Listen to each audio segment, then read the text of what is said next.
기도하고. 아멘. 오늘은 사도행전 3장 말씀을 통해서 우리가 하나님의 말씀을 함께 나누도록 하겠습니다. 사도행전은 초대교회의 시작의 이야기를 기록하고 있습니다. 예수님이 오셨고 공생의 기간에 함께 했음에도 불구하고 제자들은 변화된 삶을 살아가지 못했잖아요. 우리가 어렸을 때부터 교회를 다녀도 우리는 변화된 삶을 살아가지 못했었는데 어느 순간 말씀이 믿어지게 되고 예수님의 십자가 사건이 바로 나의 사건이 되고 부활의 사건과 다시 오심이 믿어지는 순간 우리의 인생의 터닝 포인트가 생기잖아요. 마찬가지로 제자들도 마찬가지였습니다. 그 터닝 포인트가 언제였습니까? 오순절날 성령 강림 때였습니다. 오순절날 성령 강림 때 지나고 난 다음에 이들은 거듭난 삶을 살았습니다. 이전에 살았었던 삶과 성령 강림, 예수를 믿고 난 다음의 삶은 완전히 바뀐 삶을 살았습니다. 믿음의 확신을 가지고 살아갔던 사람, 그 사람을 히브리 기자는 뭐라고 얘기하냐면 이 세상이 감당하지 못하는 사람이다. 이 세상이 감당하지 못하는 사람으로 초대교회 성도들은 살아갔습니다. 그런 사람들이 모여서 공동체를 이루었어요. 그 가장 첫 번째 시작이 예루살렘 교회였습니다. 그렇다면 우리가 지난주에 배웠었던 초대교회에 이 세상이 감당하지 못했던 사람들의 공동체는 어떤 특징이 있었나? 다시 한 번 더 보고 넘어가도록 할게요. 첫 번째 읽어보겠습니다. 자, 시작. 사도의 가르침을 받는 교회예요. 말씀을 받아서 그 말씀대로 살아갔었던 교회, 그게 초대교회였습니다. 두 번째, 교제하는 교회. 성도들 간에 서로 개인적인 신앙으로 살아갔던 것이 아니라 그 안에서 하나 되고 한 공동체가 되어서 살아갔었던 공동체. 그게 바로 공동체였다. 초대교회였다. 세 번째, 기도하는 공동체였습니다. 기도하기를 힘쓰는 공동체. 그게 바로 세상이 감당하지 못하는 공동체였습니다. 네 번째는요, 나누어주는 공동체. 자기들 것만 생각하면서 웅크리고 있는 것이 아니라 남에게 퍼줄 수 있는, 움켜 잡았던 손을 펴서 남에게 줄 수 있는 교회. 다섯 번째, 한 마음이 되는 교회. 이것은 한 마음이라는 것은 예수의 마음을 품고 그 마음으로 살아가는 공동체. 여섯 번째, 모이기를 힘쓰는 공동체. 성전 중심으로 살아가던 공동체. 그런 공동체가 초대교회의 특징이었습니다. 이런 초대교회의 특징으로 말미암아 초대교회는 부흥하는 공동체가 됐어요. 사도가 나가서 설교를 딱 하면 3,000명이 몰려오고 딱 또 설교하면 5,000명이 올라오는 그런 일들이 초대교회의 신앙 공동체에 일어나게 되었습니다. 그렇다면 우리 현대교회의 특징이 부흥하는 교회의 특징은 무엇이 있었냐? 원래 초대교회 중심으로 해서 우리가 어떤 마음을 가지고 우리가 또한 공동체를 이끌어가야 되냐? 이걸 얘기하거든요. 첫 번째 읽겠습니다. 시작.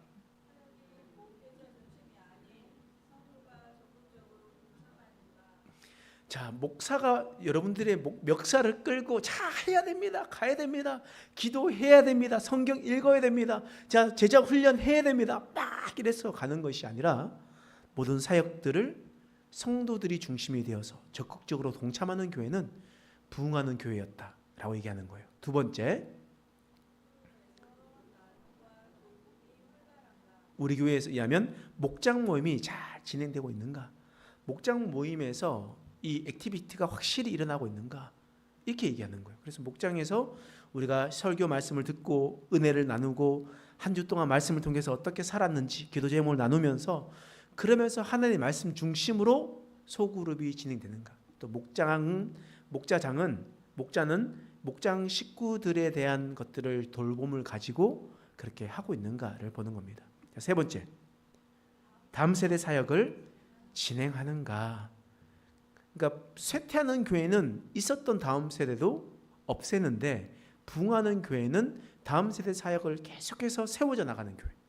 그런 교회가 부흥하는 교회였습니다. 그러니까 우리가 생각을 할 때 제가 처음 왔었을 때 주류 나이대가 6, 70대였습니다. 6, 70대. 그리고 사실 여기서 가장 젊었던 분이 문희수 권사님이 가장 어린 사람이었어요. 그 중에서 이제 리더하는 사람들 중에. 그런데 우리 교회가 훨씬 더 많은 젊은 50대 분들이 많이 더 있었게 되었잖아요. 근데 그것으로 그치는 것이 아니라 20, 30, 40 이런 다음 세대뿐만 아니라 청년 세대, 허리 세대들이 다시 세워질 수 있도록 우리가 무언가들을 해나가는 교회, 그런 교회가 되어야 된다는 겁니다. 자, 네 번째,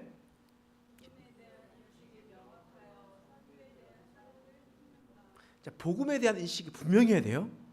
예수님의 십자가의 사건, 부활의 사건, 다시 오신다는 이 개념이, 믿음이 확실하게 있어서 우리가 교회할 때 그냥 종교 생활을 하는 것이 아니라 정말 믿음 생활을 해야 되는 겁니다.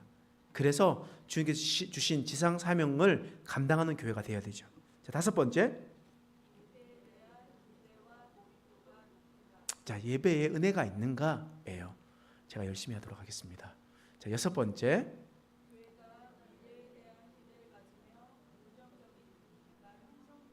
자, 쇠퇴하는 교회는 어떻게 생각하냐면 부정적이에요. 가능할까? 야, 내년에 우리 교회 있을 수 있을까? 우리 3년 전만 하더라도 우리 권사님들 다른 목사님 한 분 모셔놓고 나는 도망가야지 하셨던 분들 여기 계시잖아요. 다른 목사님 모셔놓고 나는 됐습니다. 나 힘들어서 못하겠어요. 나는 이제 도망갈래요. 목사님, 하나님 나 좀 내버려 두세요. 하셨던 분들이 있었는데, 그런데 교회에 대한 미래, 올해 말고 내년이 더 성장할 것인가, 어떻게 될 것인가, 이런 기대감을 가지고 있는 교회. 자, 일곱 번째,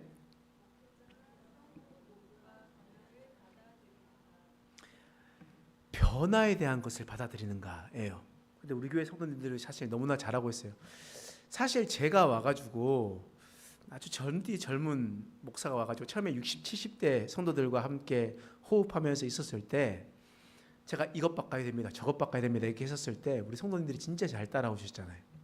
처음에 우리 여기 강단 이게 막 이만큼 높아가지고, 이 강대상도 이만큼 커가지고 빨간 카페트 깔려 있고 이랬을 때, 이거 안 됩니다, 넓게 펴야 됩니다, 강대상도 너무 큽니다, 좀 줄여야 됩니다, 이렇게 이야기하고, 저기 있는 것도 하나씩 바꾸고, 여기 있었던 거 우리 보이지도 않는 이 프로젝트 말고 이거 큰 거 이거 LED 바꿔야 됩니다, 뭐 이렇게 이런 거 다 했었을 때도 잘 따라와 주셨는데, 이렇게 변화를 받아들여야 됩니다. 그리고 진리는 바꾸면 안 되죠. 절대 진리는 바뀔 수는 없습니다. 예수님의 십자가 사건, 부활의 사건, 다시 오신다는 것은 바뀌는 순간 이단되는 겁니다. 그런데 그 진리 빼고는 바꿀 수 있는 것은 바꿔야 됩니다. 세대에 맞춰서 바꿔나가야 돼요. 그래서 받아들일 때마다 부흥하는 교회의 특징이 나타난다는 것은 통계적으로 나와 있는 겁니다. 그래서 우리가 초대교회를 본받고 부흥하는 교회대로 우리가 성장이 되어야 될 텐데요.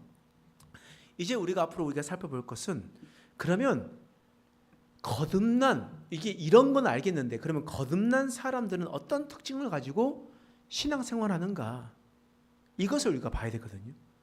초대교회 성도들은 지금 어떤 상황에서 하나님을 예배하고 어떤 상황 속에서 하나님 앞에 있는가, 이를 봐야 되는데, 그것을 사도행전에서 계속 이야기를 하고 있지 않습니까? 오늘 말씀 보세요. 사도행전 3장 1절 말씀 읽어보겠습니다. 시작. 제9시 기도 시간에 베드로와 요한이 성전에 올라갈새. 자, 이제 제9시가 되었어요. 9시면 우리나라 시간으로 몇 시입니까? 9시라고 생각하면 우리가 좀 약간의 생각을 다시 해야 됩니다. 성경에 나와 있는 시간은요, 특히 사도행전에 나와 있는 시간이나 뭐 요한복음 복음서에 나와 있는 시간은 플러스 6을 해야 됩니다. 자, 6을. 자, 그러면 9 더하기 6은, 자, 너무 어려운 질문이라서 여러분들 대답을 너무 잘해 주셨는데요. 15시죠. 15시면 오후 3시입니다. 오후 3시에 어떤 시간이냐? 기도 시간이래요. 그러니까 유대인들이 시간을 정해놓고 기도하잖아요. 뭐 예를 들어 이슬람 사람들이 시간을 정해놓고 하루에 5번 뭐 경배하는 것처럼 뭐 이 유대인들도 시간을 정해놓고 하나님 앞에 기도하고 예배했단 말이에요. 그럴 때 성전에 올라갔다. 누가요? 베드로와 요한이요. 다시 말하면 여러분, 초대교회 성도들, 세상이 감당하지 못하는 사람들은요, 기도하는 사람이었습니다. 기도하는 사람. 여러분들이 여기 나와서 기도하고 계시잖아요. 너무나 잘하시는 거죠. 정해놓고, 시간을 정해놓고 하나님께 기도하는 거잖아요. 이게 바로 부흥하는 교회고 세상이 감당하지 못하는 사람들의 특징입니다. 그런데 우리가 생각했었을 때 베드로, 요한 사도잖아요. 12사도잖아요. 나가서 기도하는 거 당연하죠 라고 생각할 수 있습니다. 그런데 약 60일 전에 베드로와 요한의 기도 모습이 혹시 여러분 기억나십니까? 바로 보세요. 예수님이 십자가를 지시고 돌아가셨죠. 그리고 부활하실 때까지 3일이 걸렸죠. 40일 동안 공생했죠. 그리고 오순절이 되었을 때 성령께서 임하셨잖아요. 그러니까 예수님이 죽고 난 다음에 50일이 지났다는 얘기예요. 그리고 지금 요한복음 사도행전 3장이 됐습니다. 약 60일쯤 되었을 때, 약 2달 정도 전에 베드로와 요한이 어떻습니까? 마태복음 26장 40절 읽어볼게요. 읽겠습니다. 시작. 제자들에게 오사 그 자는 것을 보시고 베드로에게 한 말씀하시되 너희가 남게 1시간도 이렇게 깨어 있을 수 없더냐. 이 사건이 어떤 사건입니까? 겟세마네에서 예수님께서 기도하신 사건이거든요. 그러니까 사도행전 3장에 있는 말씀과 약 한 2달 정도 차이 나는 그때의 말씀이라는 말이에요. 그러니까 2달 전에 베드로와 요한이 어떻게 있었냐? 예수님께서 죽기 전날이니까 정말 고뇌하지 않겠습니까? 얼굴에 다 쓰여져 있잖아요. 그러니까 나와 함께 기도하자. 그러면서 베드로, 요한, 야고보를 데리고 가서 겟세마네에서 기도를 했단 말이에요. 그때 예수님께서 오셔서 얘기하는 거예요. 자고 있는 베드로 보고, 야, 1시간, 1hour이거든요. 1시간, 1시간도 깨어서 기도할 수 없냐? 야, 진짜 너 진짜 기도 왜 이렇게 안 하냐? 라고 이야기를 하는 거예요. 이렇게 얘기하는 거죠. 설교 시간에 여러분 30분도 못 깨어 있습니까? 라고 얘기했는데 와서 막 이렇게 막 주무시고 계시면 한 30분도 못 깨어 있습니까? 라고 이야기를 할 수 있잖아요. 근데 2달이 지난 후에 어떻게 됐습니까? 기도 시간에 맞춰서 기도했다라는 거예요. 성령께서 역사하시고 거듭난 삶을 살고 세상이 감당하지 못한 삶이 되니까 베드로가 기도의 자리로 나오는 겁니다. 이게 은혜인 거예요. 이게 바로 거듭난 사람들의 모습입니다. 이전에는 기도하는 게 너무 싫었는데 이제는 기도하는 것이 너무 좋게 되었던 겁니다. 그리고 두 번째, 사도행전 3장 6절 말씀 읽어보겠습니다. 그 다음 거 볼게요. 시작. 베드로가 이르되 은과 금은 내게 없거니와 내게 있는 이것을 내게 주노니 나사렛 예수 그리스도의 이름으로 일어나 걸으라 하고. 지금 나면서부터 안진뱅이가요 있거든요. 나면서부터 안진뱅이가 놀라운 은혜를 경험하게 됩니다. 늘 앉아서만 살았었는데 그 기적이 일어나서 일어나 버렸다라는 거예요. 그런데 이때 베드로가 나면서부터 안진뱅이에게 뭐라고 얘기했냐면, 내가 기적을 일으키는 것 봐봐. 기적을 포커스를 맞춘 게 아니에요. 여기에서는 기적은 그냥 따라오는 거예요. 예수님의 능력이 있으면 기적은 따라오는 겁니다. 베드로는 지금 어떤 일을 하냐면 나사렛 예수 그리스도의 이름을 얘기하는 겁니다. 네가 지금 내 주머니에 있는 은금을 바라보고 있지? 너 내 속에 있는 은금을 바라보는 것이 아니라 누굴 바라봐야 된다고요? 예수님을 바라봐야 된다고요. 그러니까 거듭난 사람들은 어떻게 생각하냐, 어떻게 살아가느냐? 우리의 시선을 예수님께 둬야 되는 거예요. 우리가 다른 것 자랑하지 않고 예수님을 자랑하면서 살아가야 되는 겁니다. 예수님만을 바라봐야 되는 거예요. 근데 베드로가 처음부터 그런 사람이었냐? 아니라는 거예요. 베드로가 아니에요. 베드로도 많은 기적을 체험했잖아요. 베드로 체험할 때 그 중에서 베드로가 깊이 체험했었던 것이 있습니다. 다른 사람들과 특별히 체험했었던 것이 있었는데 그게 뭐냐면 물 위를 걷는 체험이었어요. 물 위를 걷는 체험. 풍랑이 막 불 때 예수님께서 갈릴리 어두운 바다 위에 물 위를 걸어오셨잖아요. 그러니까 그 모습을 보면서 유령인 줄 알고 다 떨었는데 그때 베드로가 만일 주님이시면 나를 명하사 바다 위를 걷게 하십시오 라고 이야기했단 말이에요. 정말 믿음의 고백이죠. 그랬을 때 예수님께서 뭐라고 하시냐면 마태복음 14장 29절 말씀 읽어보겠습니다. 시작. 오라 하시니 베드로가 배에서 내려 물 위로 걸어서 예수께로 가되. 예수님께서 오라고 하셨어요. 그러니까 베드로가 배에서 내렸습니다. 물 위로 걸었어요. 기적을 체험했습니까? 안 했습니까? 기적을 체험할 때 베드로는 지금 무엇을 보고 있었습니까? 예수님께로 가되. 예수님을 향해서 가고 있다요. 가고 있다는 말이에요. 그러면 눈을 어디에 두고 있어요? 예수님을 두고 있는 거예요. 예수님 앞에 시선을 두면 기적은 경험하게 되는 거예요. 근데 언제 곧걸어지냐? 30절 말씀 읽겠습니다. 시작. 바람을 보고 무서워 빠져가는지라 소리 질러 이르되 주여 나를 구원하소서 하니. 자, 이제 베드로의 시선이 예수님께로 향하다가 이제 어디를 봐요? 바람을 보기 시작하는 거예요. 바람이 불고 바람이 부니까 파도가 일겠죠. 그러니까 예수님이 아닌 다른 것들을 바라봤었을 때, 시선이 예수님이 아닌 다른 것을 보게 되었었을 때 베드로는 그 물에 빠지게 되었다라는 거예요. 오늘 본문에 나와 있었던 이 나면서부터 안전뱅이를 일으켜 세웠었던 이 기적은요, 그리고 또 이 예수님을 바라보라라고 이야기하며 권면했었던 베드로의 모습이 처음부터 이러지 않았다라는 거예요.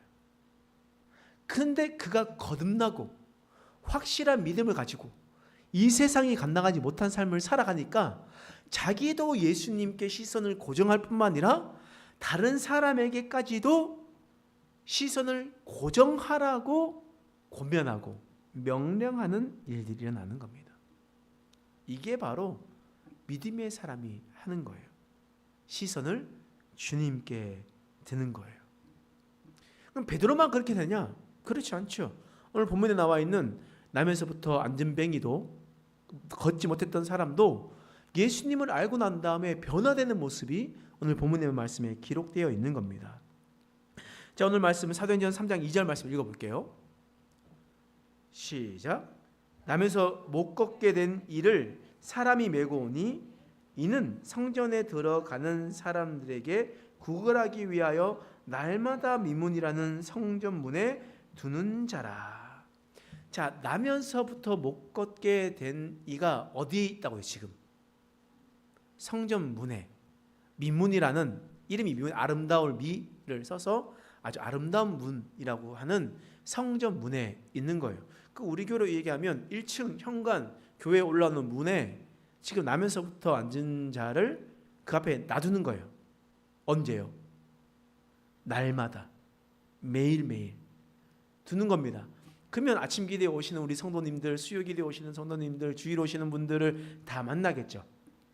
그런 사람들에게 계속해서 구걸하는 겁니다. 그러면 지금 이 나면서부터 앉은 지금의 자리 위치가 어딥니까? 미문이라는 거잖아요. 그리고 난 다음에 예수님을 알게 되고 예수님을 믿고 변화된 이의 위치가 어디로 바뀌었는지를 한번 보셔야 돼요. 사도행전 3장 8절 말씀 자, 읽겠습니다. 시작. 뛰어 서서 걸으며 그들과 함께 성전으로 들어가면서 변화된 나면서부터 앉은 보게 됩니다. 지금까지는요, 평생을 성전 안으로 들어가 보지 못했던 사람이었어요. 그런데 예수님을 만나고 난 다음에 그가 어떻게 되었냐? 제 엘리베이터를 누르고 7층 행복한 교회 본당 안으로 들어오는 겁니다. 그 전까지는 이 밖에 이 인도 앞에서 구걸만 하는 인생이 예수님을 만나니까 그의 위치가 바뀌게 되는 겁니다. 믿음으로 사는 사람들이 이제 바뀌어야 돼요. 그러면 여러분들은 옛날 예수님을 제대로 알지 못하고 거듭나지 못하기 전에는 어디에 있었습니까? 여러분들은 어디에 있었어요? 여러분들이 생각하고 있었던 그 자리에 있었을 거 아니에요. 근데 거듭난 삶은 어디로 가야 됩니까? 성전으로 오는 겁니다. 주님의 자리로 오는 겁니다. 이는 믿음의 사람의 모습이에요. 그렇기 때문에 믿음의 사람은 성전에 와서 그 자리를 지키며 살아가는 겁니다. 오늘 본문의 말씀에 나와 있는 성전에서 나면서부터 못 걷게 된 이도 이런 삶을 살았다는 거예요. 또 바뀐 점이 있죠. 어떤 것이 바뀌었냐? 자, 사도행전 3장 2절 말씀 다시 한번 읽어볼게요. 시작. 나면서부터 못 걷게 된 이를 사람들이 메고 오니 이는 성전에 들어가는 사람에게 구걸하기 위하여 날마다 미문이라는 성전문에 두는 자라. 자, 나면서부터 안진뱅이는 바로 성전 미문의 앞에 있었죠. 그러면서 그가 항상 하던 말은 뭡니까? 구걸하는 거예요. 한 푼 달라는 거예요. 있는 거 좀 주세요. 돈 좀 주세요. 돈이었어요. 나면서부터 못 걷게 된 사람은 늘 날마다 구걸하는 인생, 그 입에서 돈 하는 인생이었다라는 거예요. 근데 예수의 이름을 알게 되고 예수의 이름에 능력이 있음을 깨닫게 되고 난 다음에 그의 인생은 어떻게 변화되었을까? 여러분, 오늘 말씀 사도행전 3장 8절 말씀 읽어보겠습니다. 시작. 뛰어서서 걸으며 그들과 함께 성전으로 들어가면서 걷기도 하고 뛰기도 하며 하나님을 찬송하니. 그는 날마다 구걸하는 사람이었어요. 날마다 돈 하는 사람이었는데 이제 그의 입술에 주님을 만나고 난 다음에 그의 입술에는 찬송이 나오는 겁니다. 감사가 나오는 거예요. 감사의 고백이 나오는 겁니다. 그러므로 거듭난 사람, 믿음으로 사는 사람, 세상이 감당하지 못하는 사람은요, 입술을 보면 압니다. 어떤 고백을 하느냐에 따라 이 사람은 믿음의 사람인지 아닌지 알 수가 있는 겁니다. 우리 입술에서 자꾸 부정적인 것들이 나오고, 우리 속에서 자꾸 사탄의 말들이 나오고, 자꾸 더러운 것들이 나오게 되면 그것은 거듭난 삶의 모습이 아니라는 거예요. 하나님을 찬송하는 삶, 하나님께 감사하는 것이 바로 변화된 삶의 모습이라는 거예요. 그럼 지금 우리가 어떤 언어를 사용하고 있는가? 내가 지금 무슨 말을 하고 있는가를 여러분들이 말씀을 하실 때 유의 깊게 여러분들이 들어보셔야 돼요. 아니면 얘기할 때 녹음을 해보세요. 내가 지금 무슨 얘기를 하고 있는가? 그러면 내가 지금 신앙 상태가 어떤 상태이구나 라는 것을 우리가 분명히 알 수가 있습니다. 또한 변화된 사람들은 어떠한 태도를 취하고 있냐면요, 사도행전 3장 11절 말씀 읽어볼게요. 시작. 나은 사람이 베드로와 요한을 붙잡으니 모든 백성이 크게 놀라며 달려나가 솔로몬의 행각이라 불리는 행각에 모이거늘. 자, 나은 사람이라는 것은 누구냐면 안진뱅이죠. 나면서부터 못 걷게 된 사람이 베드로와 요한을 붙잡는 겁니다. 붙잡아가지고 이렇게 저렇게 얘기하니까 지금 주위에 있었던 사람들이 늘 깜짝 놀라는 거예요. 왜냐하면 성전에 오는 사람은 날마다 누구를 봤어요? 성전 미문에 있는 안진뱅이를 봤단 말이에요. 그럼 누가 다 알고 있어요. 이게 이 사람이 누군지 알고 있단 말이에요. 평생을 앉아 있었으니까. 근데 그 사람이 베드로와 요한 앞에서 막 있는 것을 보니까 너무 깜짝 놀란 거예요. 그래서 솔로몬 행각이라는 것은 어디냐면 예루살렘 성전 안에 뜰이 있어요. 사람들이 모이는 뜰, 그 뜰을 이렇게 기둥에 있는 뜰을 솔로몬의 행각이라 불렀거든요. 그러니까 그 사람들이 엄청나게 많은 사람들이 모여들기 시작하는 거예요. 그러면 여러분 옛날 같은 베드로면 어떻게 했습니까? 예수님을 믿는다고 어린 여종에게 저주하면서 예수님을 부인했던 사람 아닙니까? 사람들이 나를 알아본다고 도망갔던 사람 아닙니까? 그런데 예수님을 완전히 믿고 거듭나다 보니까 그가 어떻게 되었냐? 사람을 두려워하지 않는 거예요. 사람을 두려워하지 않고 그 앞에서 많은 사람들 앞에서 예수님의 이름을 증언하고 예수님을 전하는 삶을 살아가는 겁니다. 여러분, 하나님은요 우리에게 복음에 미련한 것으로, 전도에 미련한 것으로 우리에게 세우셨습니다.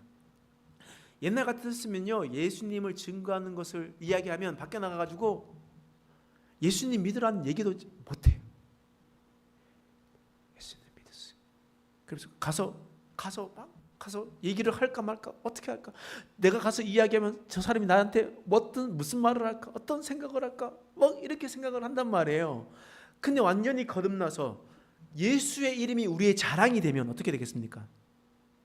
제가 자주 표현하면서 예화를 들었던 우리 교회 한 권사님이 계시는데 누구라고 얘기하지 않겠습니다. 그 권사님이 저랑 같이 전도 나갔을 때 예수 믿으세요 이러시더라고.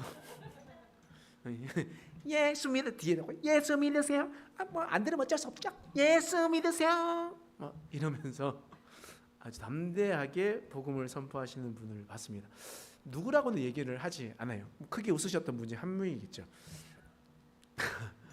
그렇게 예수님을 증거하는 사람, 사람을 두려워하지 않고 예수의 이름의 능력을 잊고 그것을 자랑하는 삶, 그런 삶을 살아가게 되는 겁니다.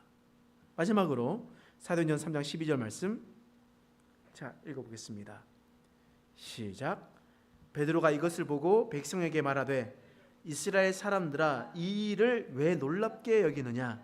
우리 개인의 권능과 경건으로 이 사람을 걷게 한 것처럼 왜 우리를 주목하느냐? 사람들이 많이 모여가지고 어떻게 나면서부터 안진뱅이를 이렇게 할 수가 있었는가? 어떻게 당신이 이런 경건과 능력을 가지고 있는가? 권능을 가지고 있는가? 라고 이야기하면서 완전 칭송하고 떠받들어주고 이렇게 하고 있었을 때 베드로는 뭐라고 얘기합니까? 야, 내가 잘나서 이렇게 하는 줄 아느냐? 왜 나에게 주목해? 내게 한 게 아니야. 이 말이거든요. 내가 한 게 아니라 누가 한 거예요? 하나님께서 하신 거예요. 그러니까 거듭난 사람은요 자기가 영광 받으려 하지 않아요. 하나님께 영광을 돌리는 삶을 살아가는 거예요. 이게 거듭난 사람들의 특징입니다. 이것이 바로 세상이 감당하지 못하는 사람의 특징이라는 거예요. 우리가 주일에도 우리가 사도행전을 살펴보았을 때 우리가 1차 전도 여행을 했었던 바나바와 바울을 한번 살펴봤잖아요. 1차 전도 여행을 했었을 때 바울이 루스드라에서 나면서부터 안진뱅이를 고쳤죠. 똑같은 사건이 있었잖아요. 그래서 사람들이 몰려와가지고 야, 바나바는 제우스다, 그리고 바울은 헤르메스다 라고 이야기하면서 얘들은 이 땅에 오신 신이다 라고 이야기했을 때 그들이 옷을 찢고 사람들에게 나가서 엎드리면서 우리가 한 것이 아니다, 하나님께서 하신 것이다 라고 이야기하면서 하나님께 영광 돌린 것 아니겠습니까? 거듭난 사람, 세상이 감당하지 못했던 베드로와 요한, 바울과 바나바도 늘 똑같은 모습이었습니다. 하나님께 영광 돌리는 삶, 그 행동들을 하면서 있었다는 거예요. 그러니까 초대교회 교인들이 어떤 삶을 살았는지를 우리가 보고 내가 거듭난 사람이라면 이런 삶을 살아야 되는 거구나. 내가 아직까지 믿음에 대한 확신이 없어서, 내가 아직 믿음이 부족해서 아직 이렇게 살아가지 못했구나. 그러면 하나님, 성령님 깨닫게 해주십시오. 성령께서 조명해 주셔서 오순절날 역사하셨던 성령님께서 우리 이 땅 가운데 지금 이곳에 임하셔서 나를 알게 해 주십시오. 그래서 주님을 높이며 이렇게 살아갈 수 있도록 도와주십시오. 이런 삶을 살아가야 되는 거예요. 오늘 본문에 나왔었던 사람들의 특징이 있습니다. 베드로와 요한이 기도하지 못했던 사람이었어요. 근데 이제 거듭나니까 기도하는 삶으로 변화되었던 겁니다. 또한 베드로는 예수님께 시선을 고정하지 못하고 고정했다가 다른 거 봤다가 넘어졌다가 쓰러졌다가 이랬던 삶이었어요. 근데 거듭나고 난 다음에는 그는 자기가 예수님의 앞에 시선을 고정했을 뿐만 아니라 나면서부터 앉은 이까지도 예수님을 바라볼 수 있도록 한 사람이 되었던 것이었습니다. 또 나면서부터 앉은 변개가 있죠. 그는 늘 성전 미문에서만 있었던 사람이었어요. 근데 예수의 이름에 능력이 있고 예수의 권능을 확인하고 예수님을 알게 되니까 이제 더 이상 성전 미문에만 머물러 있지 않고 성전 안으로 들어가잖아요.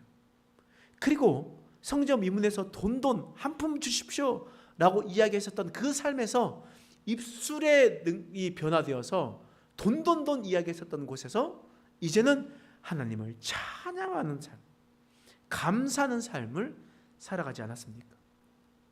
베드로는 어린 여종에게도 두려워하면서 숨어 지냈던 사람이 수많은 사람들 앞에서 예수의 이 땅에 오심, 십자가에 지심, 부활하심을 강력하게 선포하지 않습니까? 기적이 일어났다고 하더라도 자신이 영광 받으려 하지 않고 하나님께 영광 돌리는 삶을 살아가지 않았습니까?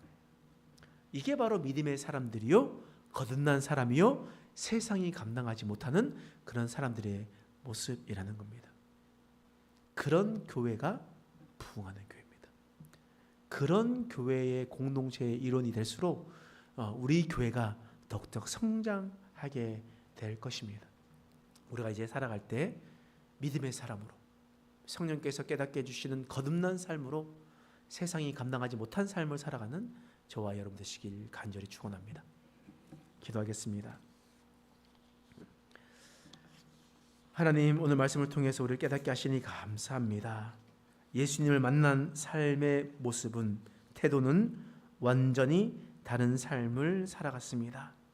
하나님, 오늘 이곳에도 함께하여 주셔서 주님의 빛으로 우리를 인도하여 주시옵소서. 하나님, 성령께서 함께 하심으로 우리가 진정으로 믿어지며 완전히 거듭난 삶을 살아가는 인생 되게 하여 주시옵소서. 감사드리며 예수님의 이름으로 간절히 기도드립니다.